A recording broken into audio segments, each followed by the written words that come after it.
5 லட்சம் வசனங்களை கொண்ட மகாபாரதத்தின் சாராம்சத்தை 9 வரிகளில் புரிந்து கொள்ளுங்கள்.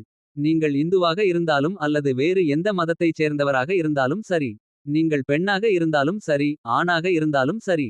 நீங்கள் ஏழையாக இருந்தாலும் சரி, பணக்காரராக இருந்தாலும் சரி. நீங்கள் உங்கள் நாட்டில் இருந்தாலும் சரி, வெளிநாட்டில் இருந்தாலும் சரி.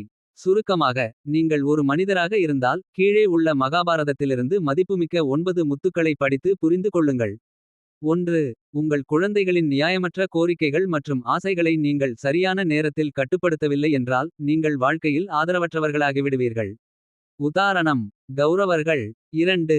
நீங்கள் எவ்வளவு பலசாலியாக இருந்தாலும் அநீதியை ஆதரித்தால். உங்கள் பலம், ஆயுதங்கள், திறமைகள், ஆசிகள் அனைத்தும் பயனற்றதாகிவிடும். உதாரணம்: கர்ணன்.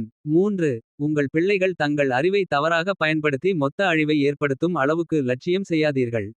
உதாரணம்: அஸ்வத்தாமா.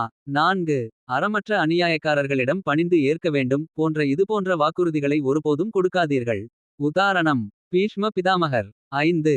செல்வம், பதவி, அதிகாரம் மற்றும் தவறு செய்பவர்களின் ஆதரவு ஆகியவற்றின் துஷ்பிரயோகம் இறுதியில் மொத்த அழிவுக்கு வழிவகுக்கிறது. உதாரணம்: துரியோதனன். 6. ஒரு குருடனிடம் அதிகார கடிவாளத்தை ஒருபோதும் ஒப்படைக்காதீர்கள். அதாவது சுயநலம், செல்வம், பெருமை, அறிவு, பற்று அல்லது காமத்தால் குருடனாக இருப்பவர். அது அழிவுக்கு வழிவகுக்கும். உதாரணம்: திரிதராஷ்டிரன. 7. அறிவுடன் ஞானமும் இறைவன் துணையும் இருந்தால் நிச்சயம் வெற்றி பெறுவீர்கள்.